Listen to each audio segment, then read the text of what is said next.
तो हेलो बच्चा लोग, आज हम स्टार्ट कर रहे हैं चैप्टर फर्स्ट का सेकंड पार्ट। तो लास्ट वीडियो में हमने चार्ज डिस्ट्रीब्यूशन तक कवर कर लिया था। Electric field, charge distribution, Coulomb's law सब कवर कर लिया।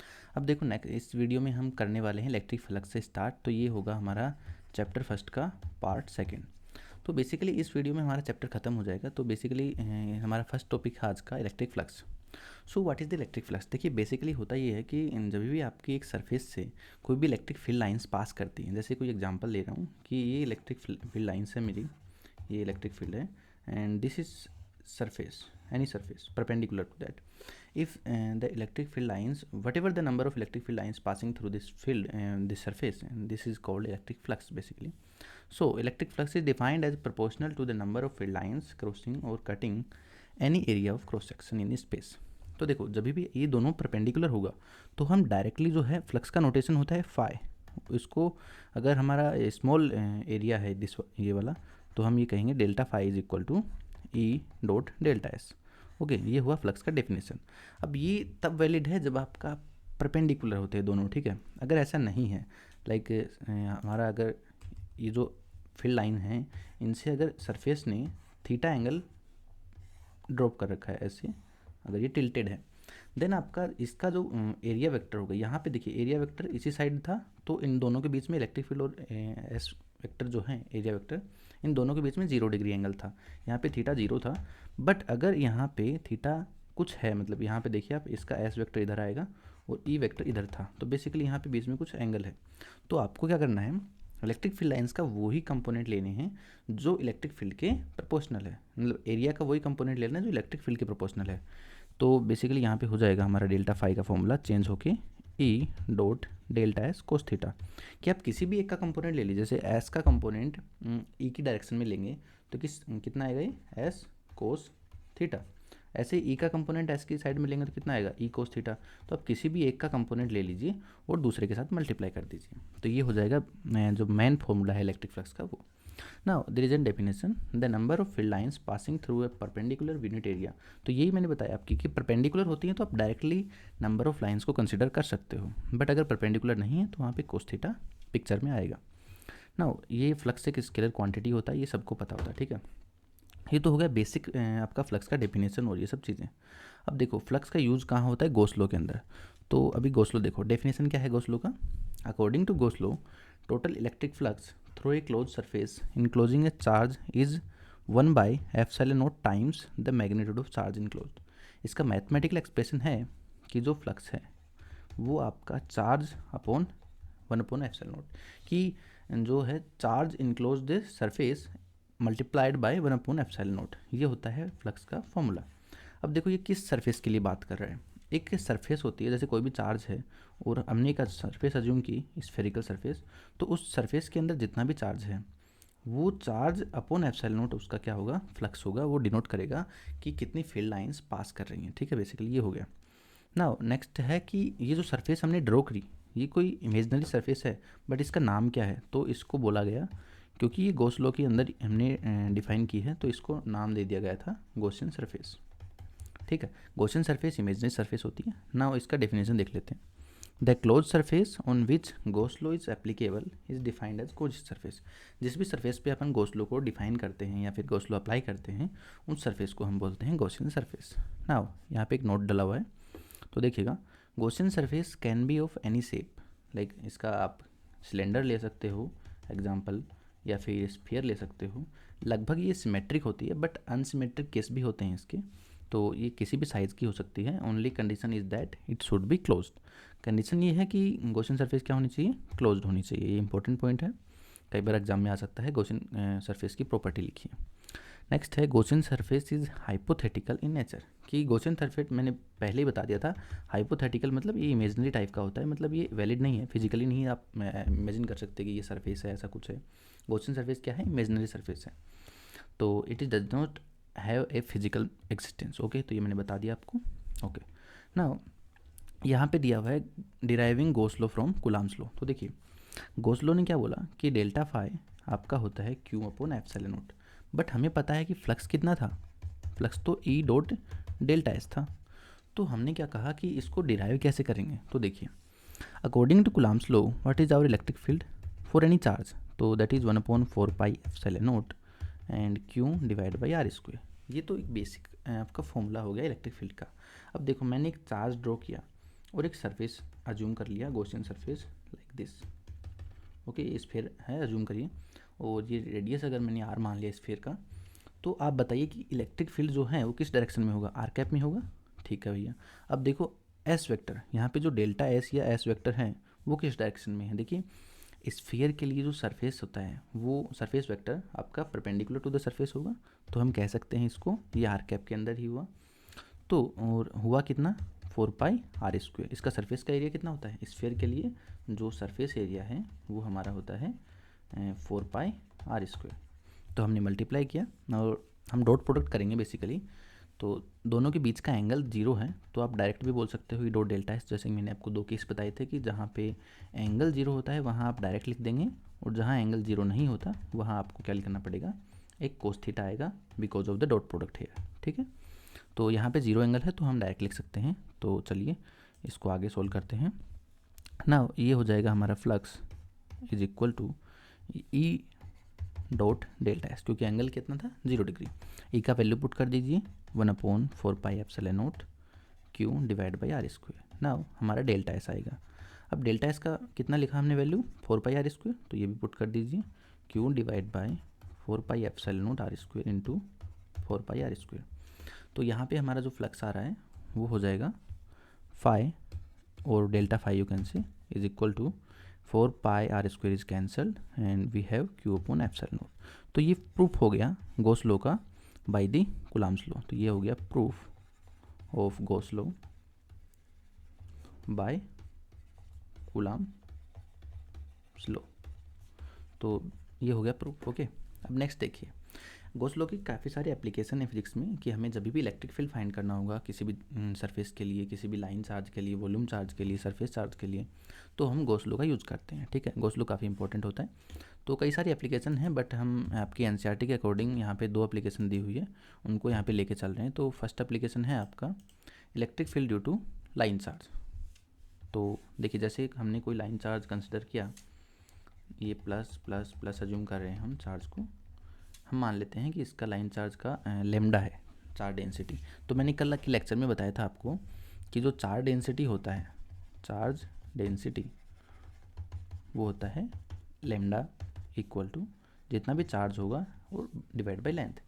तो हम क्या अज्यूम कर रहे हैं कि यहाँ पे एक लेमडा चार्ज डेंसिटी का वायर ले रहे हैं, electric field due to a line charge in a wire.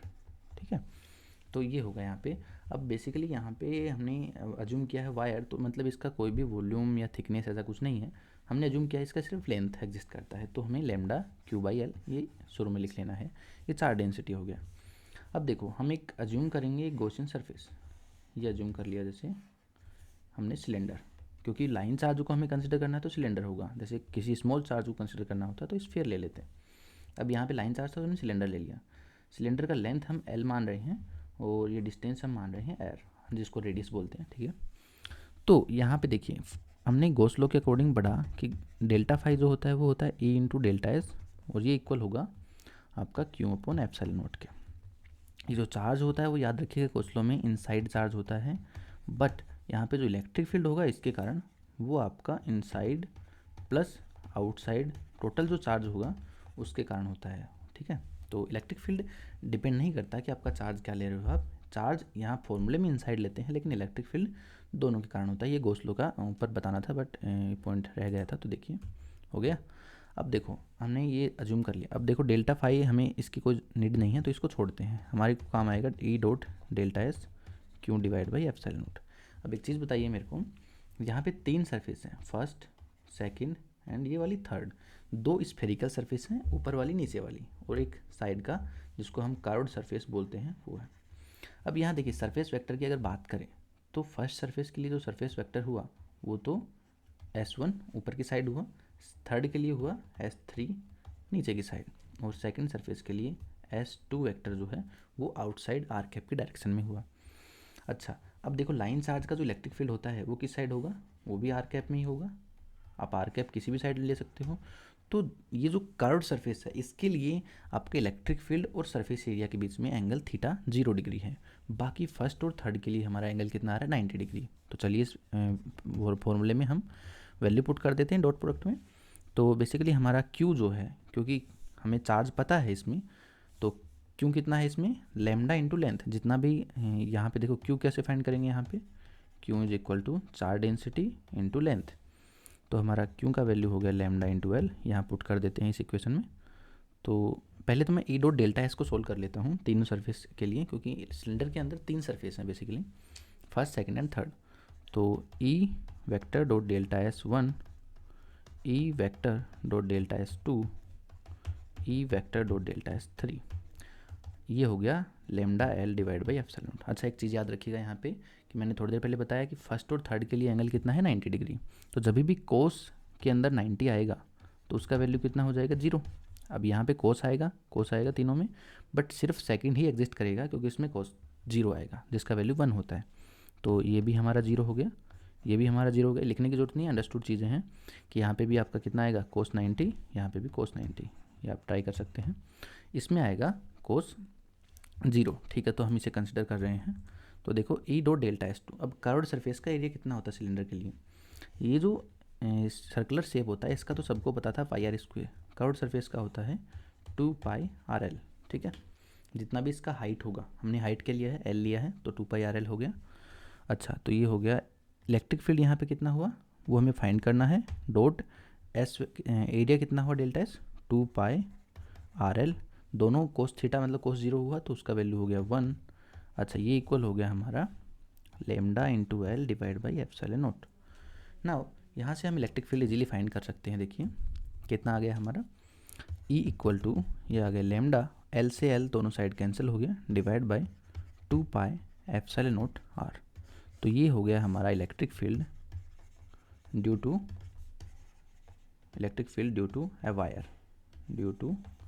A wire which has lambda charge density, ठीक है। तो यहाँ तक कोई प्रॉब्लम नहीं है ना, ठीक है। नेक्स्ट जो है हमारा electric field due to uniform spherical shell, ठीक है। देखो स्फेरिकल सेल काफ़ी टाइप की हो सकती हैं, मैं आपको बता देता हूँ। जैसे हम ऐसा स्फेरिकल सेल की बात करें तो ये हमारा सेल में क्या होता है कि ओनली वॉल्यूम या चार्ज जो भी है वो सरफेस पे रहेगा। सेल का मतलब एक अंदर से कैविटी है, खाली है। लेकिन आप जब स्फेरिकल सॉलिड स्फेयर की बात करोगे तो वहाँ पे अंदर भी चार्ज होगा, मतलब वहाँ पे कौन सी डेंसिटी होगी, चार्ज डेंसिटी रो, जिसको हम बोलते हैं वॉल्यूम चार्ज डेंसिटी, जो कि लास्ट लेक्चर में मैंने बताया था आपको, वॉल्यूम चार्ज डेंसिटी। अच्छा, यहाँ पे क्या हो रहा है कि स्फेरिकल सेल है ना, तो जब भी आपकी सेल की बात होगी तो मैंने बताया आपको सिग्मा मतलब सरफेस चार्ज डेंसिटी काम में आएगी। तो देखिए इसको स्टार्ट करते हैं हम। तो पहले हमें फाइंड करना है इनसाइड द स्फीयर फिर आउटसाइड द स्फीयर, ठीक है। तो आप मान लीजिए कि इसका चार्ज डेंसिटी है सिग्मा और हमें फाइंड करना है इनसाइड, लाइक हमने एज्यूम कर लिया ये वाला गॉसियन सरफेस, इसका टोटल का जो रेडियस था वो आर था, लेकिन हमने जो एज्यूम किया उसका स्मॉल आर है, ठीक है। तो देखिए हम वही गॉस लॉ का फॉर्मूला यूज़ करेंगे जो कि फ्लक्स के लिए था, क्या था delta phi E dot delta s, ये इक्वल था हमारा किसके, चार्ज अपॉन एप्सिलॉन नॉट की। अच्छा, अब यहाँ पे एक चीज़ देखिए, वेट ले रहा हूँ एक बार।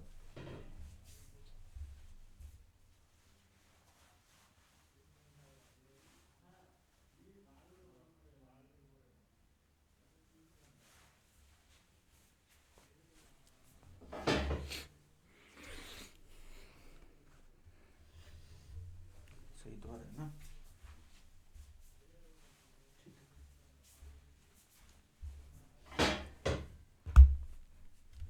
तो ये हमारा डेफिनेशन हो गया गॉस लॉ से, delta phi is equal to E dot delta s and q upon epsilon naught, in dot product है अगेन यहाँ पे। अच्छा, अब देखो हमें इनसाइड द स्फीयर फाइंड करना है, तो एक चीज़ सोचिए, हमने जो गॉसियन सरफेस अज्यूम किया है उस गॉसियन सरफेस के अंदर कोई चार्ज एग्जिस्ट करता है कि नहीं करता, नहीं करता। इस मीन्स वहाँ पे क्यू इनसाइड, जो फर्स्ट केस है हमारा इनसाइड द स्फीयर, उसके अंदर कितना हो गया, क्यू इनसाइड 0 हो गया। चलिए बात करते हैं ई डॉट डेल्टा एस वेक्टर। अच्छा, ये तो 0 हो गया डिवाइड बाई एप्सिलॉन नॉट। अब एक चीज़ बताइए मेरे को आप, यहाँ पे क्या बचा, ई डेल्टा एस और cos theta is equal to 0। अच्छा, कोस थीटा का वैल्यू कितना होगा? अगर तो यहाँ पे कुछ इलेक्ट्रिक फील्ड का डायरेक्शन होता तो वो किस डायरेक्शन में होता? वो आर कैप में ही होता। तो इन दोनों के बीच का कोस थीटा कभी भी जीरो नहीं हो सकता। ओके, डेल्टा एस जीरो हो सकता है क्योंकि एरिया वेक्टर है इस गॉसियन सरफेस का, तो वो हमें पता है 4πr² होता है डेल्टा एस का वैल्यू, तो ये भी जीरो नहीं होता। Only the possibility is that कि ई ही जीरो हो जाए। तो यहाँ पे ये जीरो कब होगा एक्सप्रेशन? जब आपका इलेक्ट्रिक फील्ड जीरो हो जाए। ओके, तो इसका मतलब यहाँ पे इलेक्ट्रिक फील्ड जीरो आ गया। तो जो हमारा फर्स्ट केस है इनसाइड द स्फीयर, उसके लिए हमारा इलेक्ट्रिक फील्ड का वैल्यू आ गया जीरो। तो अभी जो हमारा नेक्स्ट केस है उसके लिए हम देखते हैं इलेक्ट्रिक फील्ड क्या आएगा। तो electric field for at outside the shell, जो हमारे स्फेरिकल सेल था उसके आउटसाइड फाइंड करेंगे। तो चलिए फिर से हम वो सेल अज्यूम कर लेते हैं जिसका चार्ज डेंसिटी हमें दिया हुआ है प्लस से, या फिर जो भी है सिग्मा दिया हुआ है, ये सिग्मा है। तो हम यहाँ से अज्यूम करते हैं कि ये वाला चार्ज डेंसिटी का ये वाला गॉसियन सरफेस हमारा दिया हुआ है। ठीक है, ये हो गया। हमें आर डिस्टेंस पे फाइंड करना है और दिया हुआ जो स्फीयर था स्फेरिकल सेल उसका रेडियस हमें पता था ऑलरेडी, वो था कैपिटल आर। तो देखिए इसके लिए भी हम सेम फॉर्मूला यूज़ करेंगे वहीं। तो क्या था? Delta phi E dot delta S equal to Q divide by epsilon naught. Okay, now आप देखेंगे यहाँ पे कि इलेक्ट्रिक फील्ड और डेल्टा एस वेक्टर जो हैं उसके बीच में जो एंगल है, क्योंकि आप जो चार्ज ले रहे हो स्फीयर के लिए, तो स्फीयर के लिए मैं बता दूं आपको, स्फीयर के लिए जो इलेक्ट्रिक फील्ड होगा उसका डायरेक्शन क्या होगा? आर कैप के अंदर होगा। और डेल्टा एस जो वेक्टर है स्फीयर के लिए वो क्या होगा? 4πr² into R cap. तो बेसिकली दोनों के बीच का जो एंगल है वो आपको पता चल गया है यहाँ से कितना आया? 0 डिग्री, क्योंकि दोनों ही क्या थे? आर कैप डायरेक्शन में थे। तो हम यहाँ पे 0 डिग्री पुट करेंगे। देखिए E delta S cos 0 degree equal to ये है Q divide by epsilon naught. ठीक है, इतना समझ में आया? अब देखो कोस 0 जो है उसका वैल्यू आपको पता है कितना होता है? 1 होता है। तो चलिए यहाँ पुट कर देते हैं 1 ई डॉट डेल्टा एस इंटू 1। अच्छा, यहाँ पे अगर मैं पूछूँ आपसे चार्ज कितना है, ये जो सरफेस है ये चार्ज कितना कंटेन करता है, तो फिर से हम चार्ज डिस्ट्रीब्यूशन के कॉन्सेप्ट पे आएंगे। वहाँ पे 3 चीज़ें थी, लैम्डा, सिग्मा और रो। तो यहाँ पे मैंने बताया कि चार्ज डेंसिटी सरफेस है तो सिग्मा यूज़ करेंगे। अच्छा, सिग्मा होता क्या है? सिग्मा होता है सरफेस चार्ज डेंसिटी। तो इसको आप कैसे लिखेंगे? अच्छा, कई बार भूल जाते हैं, ठीक है, क्योंकि एग्जाम का लोड होता है और ये नई नई चीज़ें होती हैं, कई बार कंफ्यूज कर देती हैं कि सरफेस चार्ज डेंसिटी में क्या आएगा, वॉल्यूम में क्या आएगा। देखिए बेसिक तरीका बता देता हूँ, याद करने का कभी नहीं भूलेंगे। इसका होता है कि जो भी आपको फर्स्ट वर्ड दिया हुआ है, डेंसिटी का मतलब होता है कि चार्ज डेंसिटी मतलब चार्ज ऊपर आएगा नॉमिनेटर में, और डेंसिटी का मतलब कुछ वॉल्यूम टाइप का डिवाइड होगा। ठीक है, वॉल्यूम या फिर लेंथ है या सरफेस है। तो सबसे पहले आपको चार्ज लिख देना है, जैसे क्यू है divide by surface charge density की बात हो रही है तो हमें डेंसिटी का मतलब डिवाइड करना है और सरफेस का मतलब एरिया को डिवाइड करना है। तो यहाँ पे एरिया कितना हो गया? डेल्टा एस, या फिर जो भी आप एरिया ले रहे हैं इससे सरफियर स्फीयर का जो भी है वो हम पुट कर लेंगे यहाँ पे। तो देखिए कितना आ रहा है? Q upon delta S. तो यहाँ से चार्ज का वैल्यू कितना आ जाएगा आपका? Sigma into delta S. ठीक है, तो अगर मैं ये वैल्यू यहाँ पुट कर दूँ तो आप देख के बताइए यहाँ से क्या आ रहा है। अच्छा, ये तो हो गया मेरा चार्ज का वैल्यू। ठीक है, ई इंटू ये कितना हो गया? डेल्टा एस का वैल्यू। ये होगा स्फीयरिकल जो सरफेस ली है मैंने आउटसाइड, उसका रेडियस कितना था? Small R. आप देखिए फिगर में यहाँ पे स्मॉल आर है, तो स्मॉल आर लिखेंगे 4πr²। और यहाँ पे क्यू अपॉन एप्सिलॉन नॉट है, तो क्यू का वैल्यू कितना है? Sigma dot delta S, again उसका वैल्यू हो गया 4πr² अपॉन एप्सिलॉन नॉट। तो ये कैंसिल हो गया और इलेक्ट्रिक फील्ड का वैल्यू आ गया सिग्मा अपॉन एप्सिलॉन नॉट, जो कि मैंने आपको कंडक्टर के केस में बताया था कि जहाँ भी आपको कंडक्टर मिलेगा तो कंडक्टर की जो सरफेस होती है उसकी एक साइड इलेक्ट्रिक फील्ड अगर जीरो है तो दूसरी साइड कितना होगा? Sigma divide by epsilon not. Conductor की सरफेस को चेंज करते ही आपका sigma divide by epsilon not electric field का चेंज आता है। ठीक है, ऐसे भी याद रख सकते हैं। अच्छा, इसको चार्ज की फॉर्म में अगेन दोबारा लिखना चाहें तो कितना हो जाएगा? देखिए सिग्मा का वैल्यू कितना था? क्यू, सिग्मा क्या था? क्यू इंटू, अच्छा क्यू डिवाइड बाई एरिया। तो एरिया का वैल्यू कितना था? Q divide by 4πr²। तो यहाँ पुट कर दीजिए सिग्मा 4πr²। और जो सिग्मा का वैल्यू पुट कर दिया हमने तो सिग्मा की जगह आ जाएगा Q divide by 4πr² epsilon naught. Okay, तो ये हो गया हमारा 4π एप्सिलॉन नॉट अलग से इंटू r²। इसको हमने बोल दिया के, तो हमारा इलेक्ट्रिक फील्ड कितना आ गया आउटसाइड द स्फीयर? के Q divide by r²। And direction हो जाएगा आर कैप। ठीक है, डायरेक्शन हमें पता था ऑलरेडी।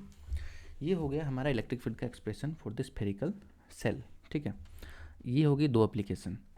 अब हम करने वाले हैं दो एग्जाम्पल जो कि आपके चैप्टर से सबसे इंपॉर्टेंट एग्जाम्पल्स हैं। तो आप एनसीईआरटी की बुक में देख सकते हैं, एग्जाम्पल नंबर 1.6 करेंगे एंड आफ्टर दैट हम एक एग्जाम्पल और करेंगे। तो ये एग्जाम्पल बेसिकली कूलम्ब्स लॉ से लिया गया है, कूलम्ब्स लॉ। तो इस एग्जाम्पल में हमें क्या पूछा है, देखिए, consider the two charges Q and minus Q placed at the vertices of an equilateral triangle as shown in the figure.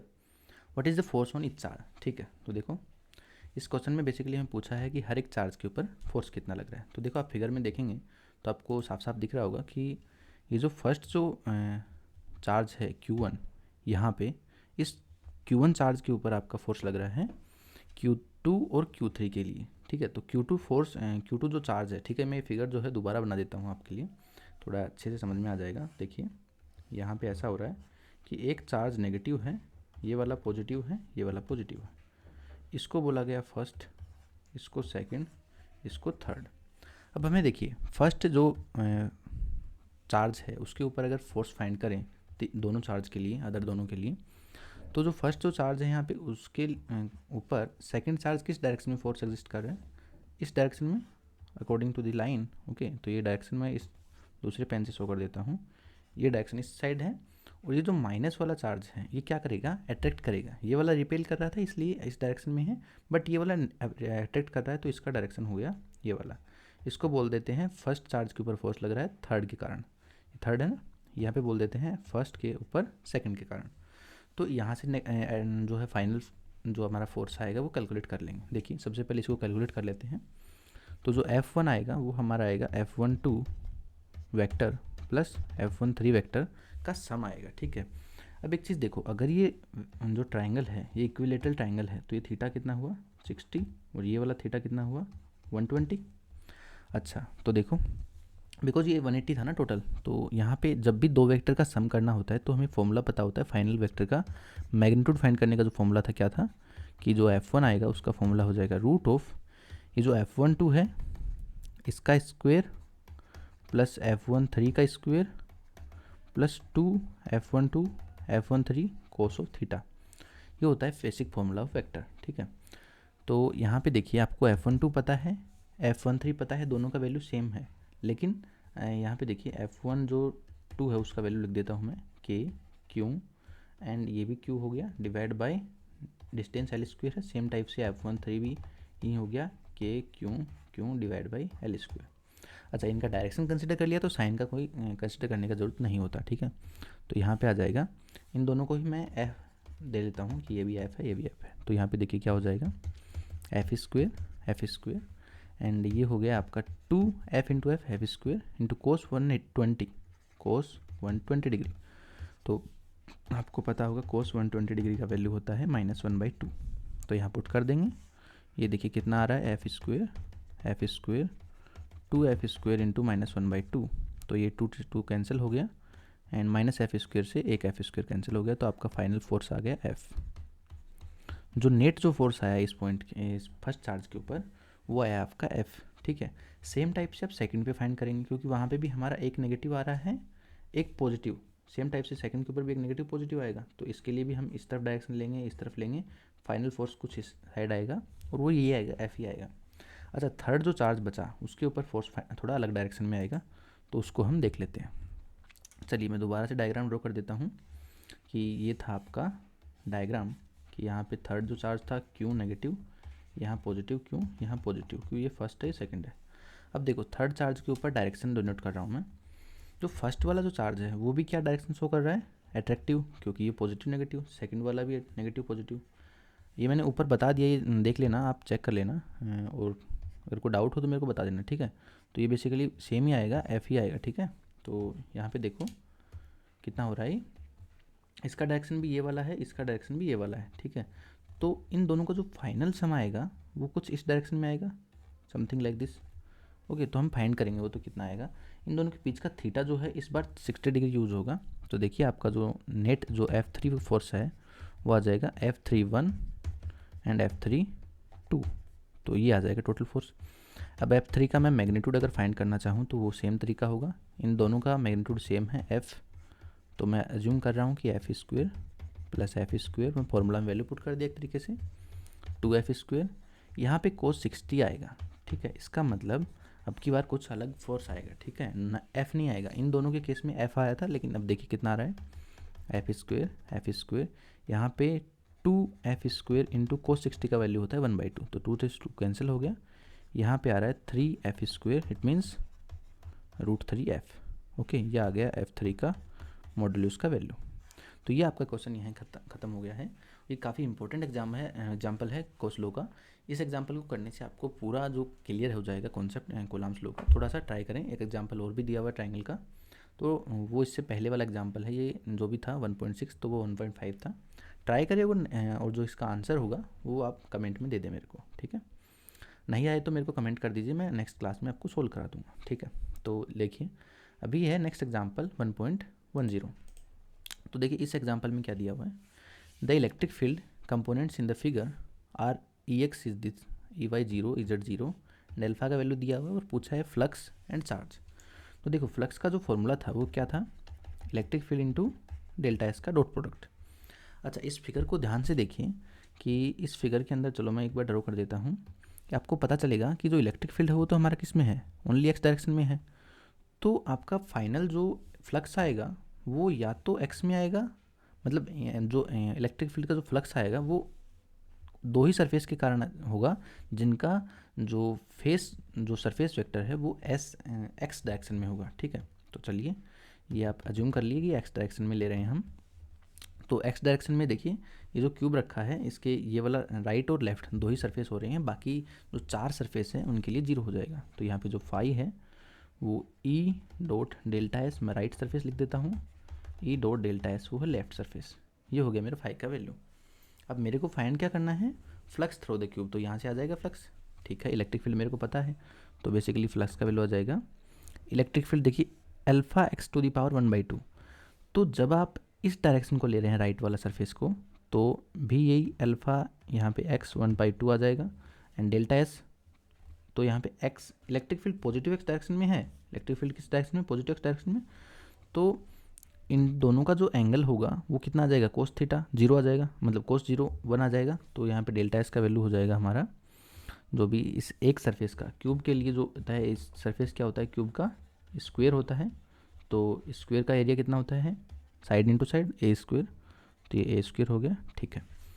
Plus same type से होगा, इलेक्ट्रिक फील्ड यहीं यूज़ होगा, बट इस बार देखिएगा इलेक्ट्रिक फील्ड का डायरेक्शन अपोजिट है। तो आप क्या करेंगे, ई डॉट डेल्टा एस लेफ्ट, तो यहाँ पे लेफ्ट कितना है, वो भी ए स्क्वायर है। अच्छा प्लस नहीं, मल्टीप्लाई में आएगा ना, तो यहाँ पे आएगा कोस 0 डिग्री, 0 या 180, ध्यान से देखिए।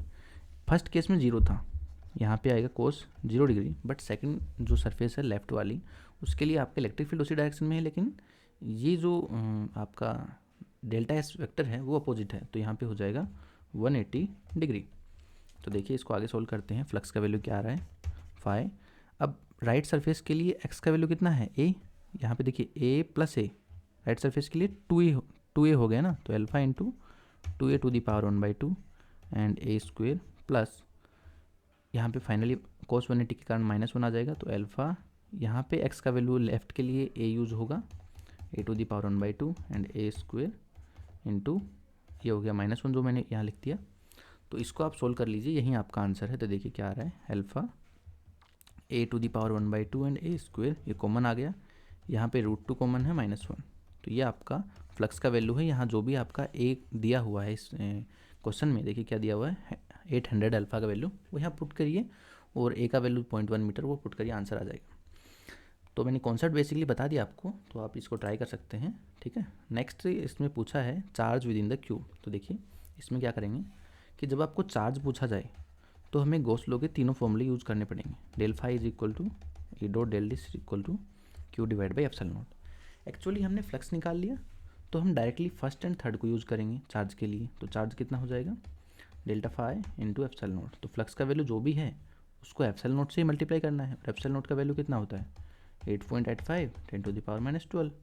तो बेसिकली इसको मल्टीप्लाई करिए, आंसर मिल जाएगा। तो अगर आप इसको आंसर को बुक में चेक कर लीजिएगा और आपका आंसर अगर सही आ रहा है तो कमेंट में